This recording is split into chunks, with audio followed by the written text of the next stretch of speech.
해마다 섣달 금음날이 되면 우동집으로서는 1년 중 가장 바쁠 때이다. 북혜정도 이날만은 아침부터 눈코 뜰 새 없이 바빴다. 보통 때는 밤 12시쯤이 되어도 거리가 번잡한데 그날만큼은 밤이 깊어질수록 집으로 돌아가는 사람들의 발걸음도 빨라지고 10시가 넘자 북혜정의 손님도 뜸해졌다.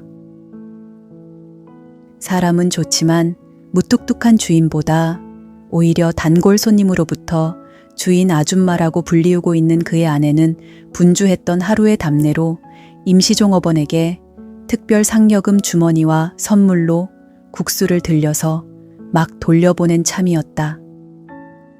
마지막 손님이 가게를 막 나갔을 때 영업을 마치려고 간판 불을 끄려는데 출입문이 드르륵하고 힘없이 열리더니 2명의 아이를 데리고 한 여자가 들어왔다.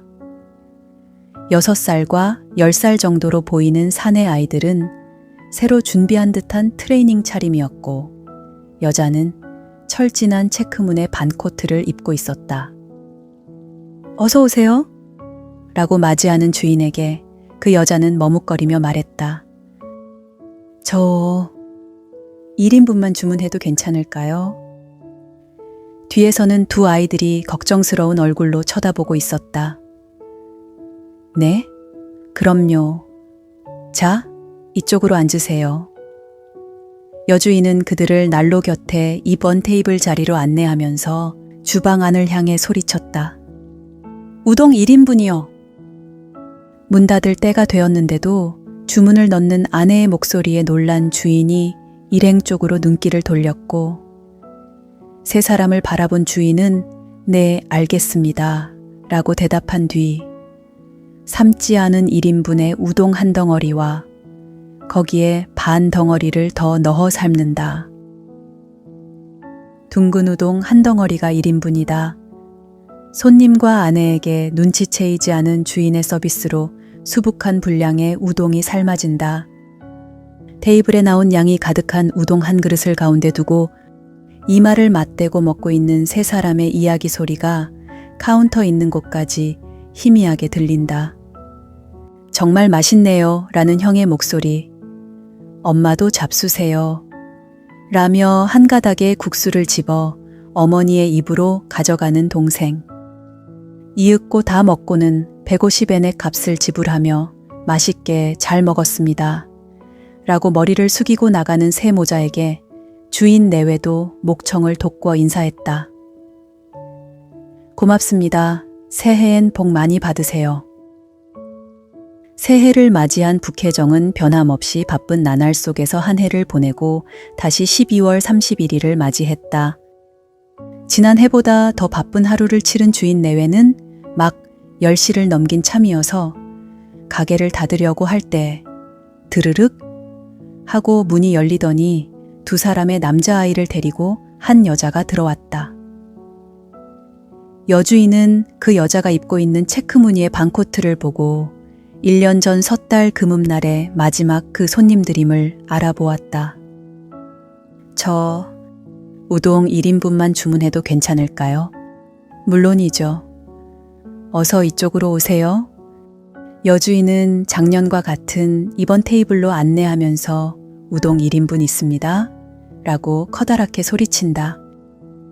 네, 알겠습니다. 주인은 힘차게 대답하면서 막 꺼버린 화덕에 불을 붙인다. 여보, 서비스로 3인분 내줍시다.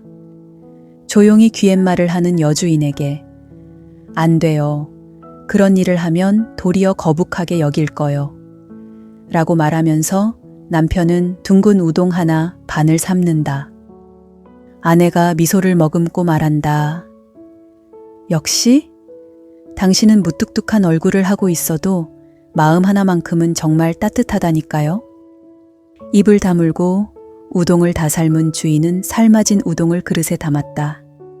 한 그릇에 우동을 둘러싼 새 모자의 얘기 소리가 두 사람에게 들려온다. 정말 맛있어요. 올해도 북혜정의 우동을 먹게 되네요. 내년에도 먹을 수 있으면 좋으련만. 다 먹고 150엔을 지불하고 나가는 세 사람의 뒷모습을 보며 주인 내외는 그날 몇십 번이고 되풀이했던 인사말을 외친다. 고맙습니다. 새해 복 많이 받으세요.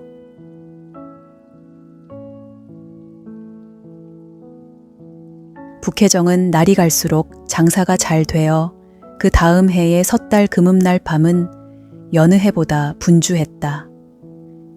10시 무렵 종업원들을 모두 귀가시킨 후 북혜정의 주인 내외는 누가 먼저랄 것도 없이 벽에 붙어있는 메뉴표를 차례차례 뒤집었다. 금년 여름에 값을 올려 우동 200엔이라고 씌어져 있던 메뉴표가 150엔으로 둔갑하는 순간이었다. 이번 테이블 위에는 이미 30분 전부터 예약석이라는 팻말이 놓여져 있었다. 가게 안 손님들이 모두 돌아가고 10시 반이 되자 작년에 그 모자 세 사람이 들어왔다. 마치 가게 안의 발길이 끊어지는 것을 기다리고 있었기나 한 것처럼 아이들은 몰라볼 정도로 성장해 있었다. 형은 중학생 교복을, 동생은 작년에 형이 입고 있던 잠바를 헐렁하게 입고 있었다. 그 아이들의 엄마는 색이 바랜 체크무늬 코트 차림 그대로였다. 실례지만 우동 2인분인데도 괜찮겠죠? 그럼요, 어서 이쪽으로. 여주인은 이번 테이블로 안내하면서 거기 있던 예약석 팻말을 슬그머니 감추고 카운터를 향해서 소리친다. 우동 2인분이요? 아내의 말을 받아 네, 우동 2인분 이라고 답한 주인은 둥그런 우동 세 덩어리를 뜨거운 국물 속에 던져 넣었다. 두 그릇의 우동을 함께 먹는 새 모자의 목소리가 밝고 활기차게 느껴졌다. 카운터 안에서 무심코 눈과 눈을 마주치며 미소 짓는 여주인과 예의 무뚝뚝한 채로 고개만 끄덕이는 주인이다. 오늘은 너희 둘에게 엄마가 고맙다고 말하고 싶구나. 고맙다니요? 무슨 말씀이세요? 돌아가신 아빠가 일으켰던 사고로 8명이나 되는 사람이 부상을 입었잖니? 보험으로도 다 지불할 수 없었던 나머지 금액을 매월 5만 엔씩 계속 지불하고 있었단다. 네, 그 이야기는 알고 있어요. 라고 형이 대답한다. 여주인과 주인은 몸도 꼼짝 않고 가만히 듣고 있다. 내년 3월이 되어야 전부 지불할 수 있었지만 실은 오늘 전부 지불을 끝낼 수 있었단다. 엄마 정말이에요? 정말이란다. 형아는 신문 배달을 열심히 해주었고 준이 장보기와 저녁 준비를 매일 해준 덕분에 엄마는 안심하고 일할 수 있었던 거란다. 그래서 정말 열심히 일을 했고 회사로부터 특별 수당을 받았단다. 그것으로 남은 금액을 모두 지불할 수 있었던 거야. 정말 잘 됐어요. 하지만 앞으로도 저녁 식사 준비는 내가 할 거예요. 나도 신문 배달 계속 할래요. 고맙다. 정말로 고마워. 형이 눈을 반짝이며 말한다. 지금 비로소 얘긴데요. 준이하고 나 엄마한테 숨기고 있는 것이 있어요. 그것은요. 11월 첫째 일요일 학교에서 준이의 수업 참관을 하라고 편지가 왔었어요. 그때 준이는 이미 선생님으로부터 편지를 받아놓고 있었지만요. 준이 쓴 장문이 북해도의 대표로 뽑혀 전국 콩쿠르에 출품되게 되어서 수업 참관일에 이 장문을 준이가 읽게 됐대요. 선생님이 주신 편지를 엄마에게 보여드리면 무리를 해서라도 회사를 쉬실 걸 알기 때문에 준이 그걸 감췄어요. 그걸 준이의 친구들한테 듣고 제가 참관일에 갔었어요. 선생님께서 너는 장래 어떤 사람이 되고 싶은가? 라는 제목으로 전원에게 장문을 쓰게 하셨는데 준이는 우동 한 그릇이라는 제목으로 써서 냈대요. 지금부터 그 장문을 읽어드릴게요. 사실 우동 한 그릇이라는 제목만 듣고 북혜정에서의 일이라는 걸 알았기 때문에 준 녀석 무슨 그런 부끄러운 얘기를 썼지 하고 마음속으로 생각했죠. 장문은 아빠가 교통사고로 돌아가셔서 많은 빚을 남겼다는 것, 엄마가 아침 일찍부터 밤 늦게까지 일을 하고 계시다는 것, 내가 조간석간 신문을 배달하고 있다는 것 등 전부 쓰여 있었어요. 그리고서 12월 31일 밤 셋이서 먹은 한 그릇의 우동이 그렇게 맛있었다는 것, 셋이서 다만 한 그릇밖에 시키지 않았는데도 우동집 아저씨와 아줌마는 고맙습니다. 새해엔 복 많이 받으세요 라고 큰 소리로 말해주신 일, 그 목소리는 지지 말아라, 힘내, 살아갈 수 있어 라고 말하는 것 같은 기분이 들었다고요. 그래서 준이는 어른이 되면 손님에게 힘내라, 행복해라 라는 속마음을 감추고 고맙습니다 라고 말할 수 있는 일본 제1의 우동집 주인이 되는 것이라고 커다란 목소리로 읽었어요. 카운터 안쪽에서 귀를 기울이고 있을 주인과 여주인의 모습이 보이지 않는다. 카운터 깊숙이 웅크린 두 사람은 한 장의 수건 끝을 서로 잡아당길 듯이 붙잡고 참을 수 없이 흘러나오는 눈물을 닦고 있었다. 장문 읽기를 끝마쳤을 때 선생님이 준의 형이 어머니를 대신해서 와주었으니까 여기에서 인사를 해달라고 해서 갑자기 요청받았기 때문에 처음에는 말이 안 나왔지만 여러분 항상 준이와 사이좋게 지내줘서 고맙습니다. 동생은 매일 저녁 식사 준비를 하고 있습니다. 그래서 모든 활동 도중에 돌아가니까 폐를 끼치고 있다고 생각합니다. 방금 동생이 우동 한 그릇이라고 읽기 시작했을 때 나는 처음엔 부끄럽게 생각했습니다. 그러나 가슴을 펴고 커다란 목소리로 읽고 있는 동생을 보고 있는 사이에 한 그릇의 우동을 부끄럽다고 생각하는 그 마음이 더 부끄러운 것이라고 생각했습니다. 그때 한 그릇의 우동을 시켜주신 어머니의 용기를 잊어서는 안 된다고 생각합니다. 형제가 힘을 합쳐 어머니를 보살펴 드리겠습니다. 앞으로도 준과 사이좋게 지내주세요 라고 말했어요. 차분하게 서로 손을 잡기도 하고 웃다가 넘어질 듯이 어깨를 두드리기도 하고 작년까지와는 아주 달라진 즐거운 금음날 밤의 광경이었다. 우동을 다 먹고 300엔을 내며 잘 먹었습니다. 라고 깊이 머리를 숙이며 나가는 세 사람을 주인과 여주인은 1년을 마무리하는 커다란 목소리로 고맙습니다. 새해엔 복 많이 받으세요 라며 외쳤다. 다시 1년이 지나 북해정에서는 밤 9시가 지나서부터 예약석 팻말을 이번 테이블 위에 올려놓고 기다렸지만 그 새 모자는 나타나지 않았다. 다음 해에도 또 다음 해에도 이번 테이블을 비우고 기다렸지만 세 사람은 끝내 나타나지 않았다. 북해정은 장사가 번창하여 가게 내부 수리를 하게 되자 테이블이랑 의자도 새로이 바꾸었지만 그 이번 테이블만은 그대로 남겨두었다. 새 테이블이 나란히 있는 가운데 단 하나의 낡은 테이블이 중앙에 놓여 있는 것이다. 어째서 이것이 여기에 하고 의아스러워하는 손님에게 주인과 여주인은 우동 한 그릇의 일을 이야기하곤 했다. 이 테이블을 보며 자신들의 자극제로 하고 있다. 언젠가는 그 세 사람의 손님이 와줄지도 모른다. 그때 그들을 이 테이블로 맞이하고 싶다. 라고. 그리고 나서 또 수년의 세월이 흐른 어느 해 섣달 금음의 일이다. 북해정에는 같은 거리의 상점회 회원이며 가족처럼 사귀고 있는 이웃들이 각자의 가게를 닫고 모여들고 있었다.